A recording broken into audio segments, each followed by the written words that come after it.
ঘোড়ার মতো ছুটছে জওয়ান, লক্ষ্য এবার অস্কার। তাহলে কি শাহরুখের জওয়ান এবার অস্কার পাবে? তো কি অবস্থা সবার, কেমন আছেন? আমি ড্রামা সবুজ, আর আজকে আলোচনা করব জওয়ানের লক্ষ্য এবার অস্কার। গত 7ই সেপ্টেম্বর সকল শাহরুখ অনুরাগীর মুখে হাসি ফোটানোর জন্য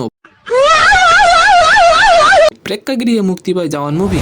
আর 2 সপ্তাহ পূর্ণ করার আগেই দেশের বক্স অফিসে 500 কোটি ছুঁই ছুঁই, যেটা শুনে অনেকের অবস্থা ঠিক এমনই। আর আপনি কি জানেন জওয়ানের এখন পর্যন্ত বিশ্বব্যাপী ইনকাম কত?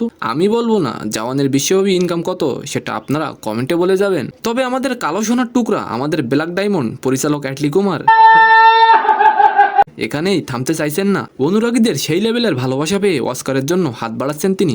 সম্প্রতি এক সাক্ষাৎকারে আমাদের সবার প্রিয় ব্ল্যাক ডায়মন্ড অ্যাটলি কুমার বলেন সবকিছু পরিকল্পনার মতো এগোলে জওয়ান নাকি অস্কারে যাবেন। আর সেটা শুনে শাহরুখের ভক্তরা যেন নিজের মাথা ফাটিয়ে মাথায় ব্যান্ডেজ লাগিয়ে ঘুরছেন।